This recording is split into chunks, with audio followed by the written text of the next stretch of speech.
Everyone, Tony Costa here from Toronto Apologetics. So glad that you could join us for this video session. I want to remind all our viewers again that you can subscribe to Toronto Apologetics. It's absolutely free. And just go down to the subscribe button below this video and just click it, and you will be subscribed to this channel. Benefits of that, of course, is you'll be notified anytime we have any new videos that are being posted, or debates or interviews that I'm engaged in. They'll all be posted and you'd be notified. We also ask that you like and also share the video with others. In this video, I'm going to be answering some objections that a Jewish rabbi made in Jerusalem by the Western Wall. You can see the Western Wall there, or sometimes called the Wailing Wall. And in this video, this brief video, it's from Instagram. This Jewish rabbi is confronting Christians who are obviously tourists or pilgrims going to visit Israel. And there he takes on the subject of whether or not Christianity is idolatry because of the worship of Jesus Christ. And so in this video, you'll be noticing this rabbi asking these Christians, do you worship this man? And do you know this is idolatry, et cetera, et cetera. So I'm just going to share the video, and I will be pausing it when necessary. And so I'll just bring that up here at this point. And we want to look at the video here at the top here. A Jewish rabbi, it's supposed to be rabbi, Jewish rabbi questioning Christians. And so let's take a listen here. And as I said, I'll be pausing it when necessary to make some commentary. Let's take a listen here. Sorry about that. The volume is off. Here we go. Is Christianity idolatry? So what is interesting about this rabbi, by the way, just in passing, is the fact that he's even caring enough to talk to Christians about their faith. Usually Jews keep to themselves, but you've got to give some props to this rabbi for actually wanting to ask questions. So I'm going to actually refresh the page here, and we're going to start this from the top. So let me just stop that there and let's begin. Well, let's ask and find out. Is that man that was crucified God? Yes. So was that man who was crucified God? Notice again, and of course these folks are probably Christians that may not be well grounded in their faith and so forth. So was that man that was crucified 2,000 years ago God? Well, the question is being asked the wrong way. It should be, was that person that was crucified? Because that person, according to the Bible, was God the Son in human flesh, the second person of the Holy Trinity. And so when you ask the question, was that man God? The question is being asked in such a way that we're thinking of the man, of this human man, and we're saying God is this human man. That is not proper Christian theology, because Jesus Christ is one person with two natures. He is fully God and fully man. So it's not saying, well, that man there, do you worship that man as God, as if God as if God had morphed into a man, or he had transformed himself into a man. So the question is a bit of a trap question. And if these Christians were a little more grounded in their faith, they would be able to answer the rabbi. So let's go on. Do you think that man who was crucified is God? Yeah. Do you think that man that was crucified is God? And he goes, yeah. Again, it's much more nuanced than that. What he should have said was that person was God himself in human flesh. That person was God himself in human flesh. And so he's baiting these Christians. Obviously, they're not too familiar with Christian theology, or what we call Christology. But this is why apologetics, folks, is so important. So let's listen on. The question is, was he God? Yes. Okay, was he God? Yes, he was. Yes, he was God, but he was man as well. It's not just was Jesus Christ God. This is what we call the hypostatic union. He is both God and man. He is God incarnate. And so again, language is everything. You prayed to that man? Yes. Do you pray to that man? See the problem there? Well, if you pray to a human being, if you pray to a man, of course that's idolatry. No Christian would dispute that. Of course it's idolatrous to pray to a man because men are creatures. It's the way the question is being asked. The question is, do you pray to that person who is both God and man? And if he is God incarnate, if he is God in human flesh, then he is to be worshiped because he is truly God incarnate. That's why he's worshiped, not because he's a man, but that he is the God-man. You worship that man? Yes, of course. So again, he's being trapped. You worship that man. So if someone were to say, is it wrong to worship a human being? Yes. It's wrong to worship Mary. It's wrong to worship angels. It's wrong to worship saints. It's wrong to worship prophets. But it is not wrong to worship God. If God is incarnate, just as God appeared to Moses in the burning bush, in the fire of the burning bush, and Moses took his sandals off his feet because God was present in the fire. Moses wasn't worshiping the fire. He was worshiping the one who was in the fire, the one who had come down and appeared in the flaming fire of the burning bush. And so remember, you're worshiping a who, not a what, a who. So this is why, once again, language is so vital. Theology is so important. What's his name? Jesus. He is God? Yes.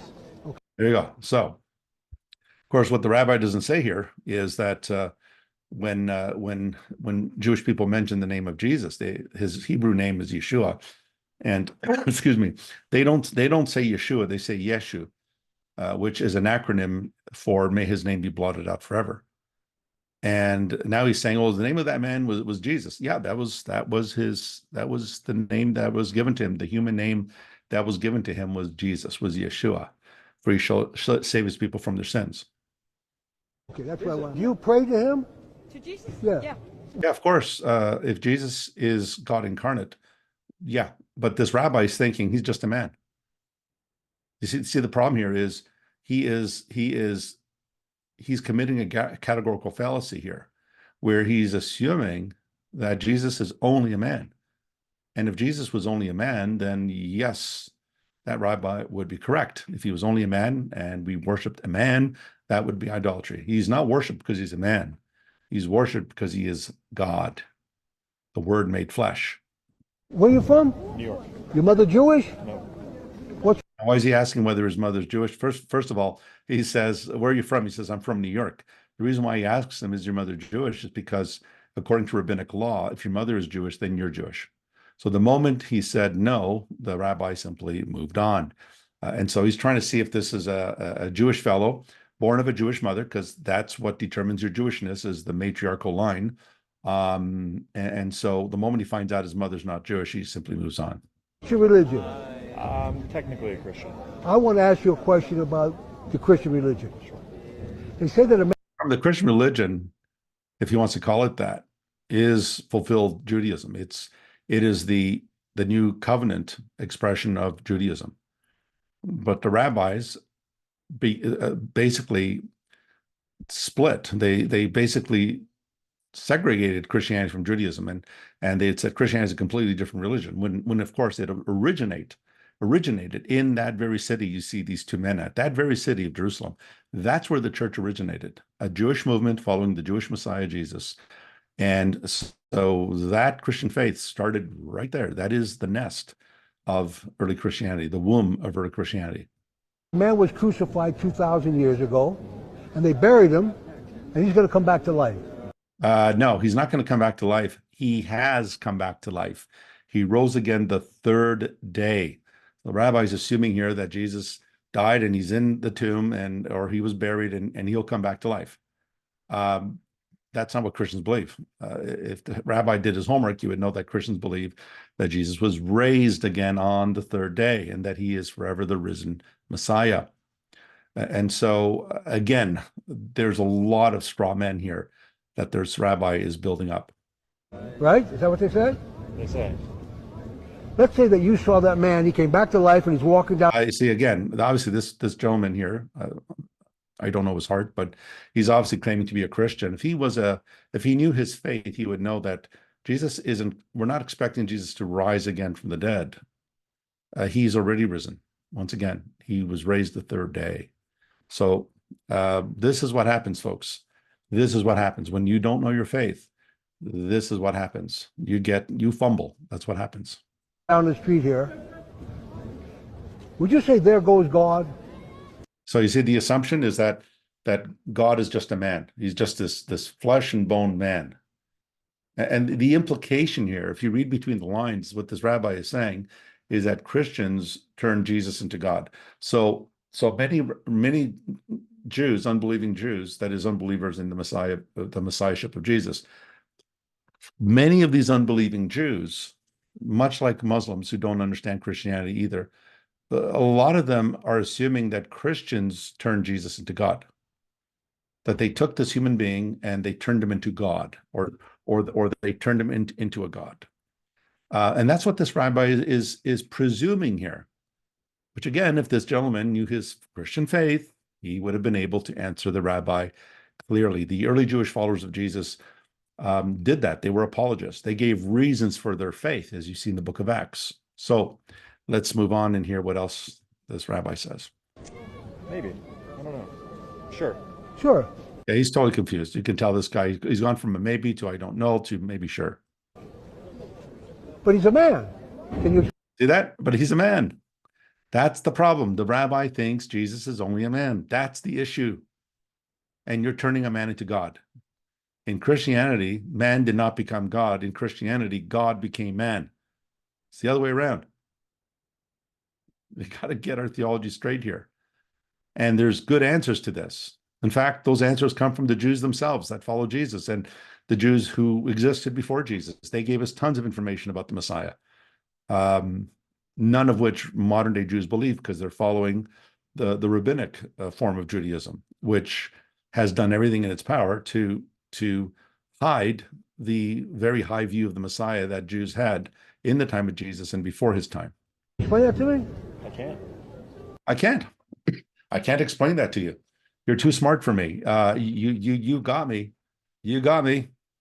I can't explain how a man called Jesus is walking down the street and we think we're going to worship him as a god. No. My people are destroyed for lack of knowledge. Hosea 4:6. But you'd call him God. Yeah, I assume so. I think so. Embarrassing. Guy, this rabbi is just taking this guy for a ride. That's all that's happening here. That's idolatry. Is Christianity. Okay, and he goes, that's idolatry. It would be idolatry if Jesus was only a man, but he's not just a man. And you see, the problem here is that if these people were learned in the scriptures, then they would know right away that the Old Testament clearly shows, number one, it shows there's plurality within the Godhead. And I don't have time to go. You may want to check out my video with Reverend Anthony Rogers, where we talk about plurality within God, and we look at Genesis 1:26. You may want to take a look at that video. And other videos that I have on the Trinity on my channel. Just search for Tony Costa, the Trinity, and there's tons of information there. There's plurality within the Godhead. You see that right at the beginning of Genesis, where God says, let us make man in our image after our likeness. Even the rabbinic texts show that is a difficult passage, that in the rabbinic text, Moses is saying to God, why are you letting me write this? You know what the heretics are going to do. And God says, just write what I tell you. The Jews have tried to get around that by trying to say that God is not talking to himself. He's talking to the angels and so forth. That is a view that, of course, is not supported by the text. They have to read that into the text. But if you notice in the Old Testament, the figure of the angel of Yahweh, the angel of the Lord, where he's clearly identified as Yahweh and yet distinct from Yahweh. You see that especially in Genesis 19, verse 24. There's two persons there called Yahweh, the one who came and visited Abraham in Genesis 18. And then in Genesis 19:24, it says, and Yahweh caused fire and brimstone to come down upon the city of Sodom. And it says that Yahweh caused fire and brimstone to come down upon Sodom from Yahweh out of the heavens. So there's two persons there. There's clearly plurality within the Godhead. You see this in Second Temple Jewish literature up until the time of Jesus. And all you have to do is consider Alan Segal's book, The Two Powers in Heaven, a Jewish scholar who talks about this plurality within the Godhead that was believed by Jews, at least up until the year 200 AD. Benjamin Summers, I don't have his book here. I have it in electronic form, but Benjamin Summers, another Jewish scholar, I believe he's from the Jewish Theological Seminary. He wrote a book called The Bodies of God. And in there, he talks about plurality within the Godhead. And he even says that when Jews start criticizing Christians for their belief in the Trinity, he says, we have no right to do that because we have that idea, the idea of divine plurality within Judaism, Second Temple Judaism. And so the two powers in heaven that Alan Segal is referring to here in his book, the two powers there, it's been known as the two powers heresy, and that's because the rabbis believed in this idea of the two powers in heaven. They declared it a heresy because Christians were using that for proof for the deity of Christ. And they got that from Daniel 7, where you've got the Ancient of Days and the Son of Man who comes with the clouds of heaven. These were passages that Jesus would refer to of himself. And the early Christians understood this plurality in the Godhead. So this is not a Christian idea. This is not a Christian invention. The Judaism of today was formulated by the Pharisees who became the rabbis after the destruction of the temple in AD 70. And then all of that was codified in what's called the Mishnah, the Gemara, and that becomes the Talmud and the rabbinic writings and so forth. And some of these rabbinic writings are centuries after the first century. In other words, they're written around the 200s AD, 250 AD. And there you have all these ideas that the rabbis begin to import into the Bible. But all one has to do is read the Old Testament or read the Second Temple Jewish literature, and there was a very high view of the Messiah. The Messiah was a heavenly being, pre-existent and so forth, the Son of God. If the rabbi did his homework and looked at Isaiah 9:6, that the child that is born is his name is Wonderful Counselor, the Mighty God, El Gabor, the Everlasting Father, the Prince of Peace. These titles, with the exception of the Everlasting Father, are used of Yahweh in the book of Isaiah. In Isaiah 10:21, Yahweh is called the Mighty God, El Gabor, the very same name that is given to the Messianic child in Isaiah 9:6. And then, of course, we also know that Jeremiah 23, verses 5-6 says that the name of the Messiah, his name will be Yahweh Tzedkenu, Yahweh our righteousness. Nobody bears the name of God but God himself. Not even angels bear the name Yahweh, other than the second Yahweh, the angel of Yahweh. And then, of course, there's other passages like Micah 5:2, the one born in Bethlehem. He is born, but his origins are from everlasting, from the days of antiquity. And then Zechariah 13:7 talks about the shepherd being struck and the sheep will be scattered, where Jesus is betrayed and in the garden and he's abandoned by his disciples. Zechariah 13:7 is very clear that the shepherd, smite the shepherd, the man who is my fellow. So Yahweh says, that shepherd is my fellow. The word fellow means my equal. Some translations say my associate, my partner, my companion, and so forth. All of these communicating the idea of equality. And so there's references in Proverbs 30, verse 4. What is God's name? What is the name of his son? The Son of God is mentioned in Proverbs 30, verse 4, and Psalm 2:6. You are my son. Today I have begotten you. So Psalm 2:6, Psalm 2:7. So all of that to say, folks, that the answers to the rabbi would have been it's so easy to answer those questions. And I hope if this rabbi is watching this video, I hope he takes note of what I've said. And if he wants to discuss further, I'd love to discuss with him. If he wants to come on my channel, this is an open invitation. You're always welcome on the channel. I hope you guys enjoyed this short video, and it just goes to show that we are called to share the Great Commission with all people. Paul says in Romans 1:16 that the gospel is the power of God unto salvation to the Jew first, and then to the Greek, to the Gentile. And so we still need to share the gospel with our Jewish friends. They need to hear the gospel. It came from them, and it went out of Jerusalem, and it will come back to Jerusalem. So let's take the gospel to them. Let's challenge them with the gospel, and pray for the salvation of the Jewish people, and that they may come and turn to their Messiah, as so many of them have already. So once again, folks, don't forget to subscribe to Toronto Apologetics, like and share the video, and we look forward to having you again in future sessions. Take care, everyone. God bless. Bye for now.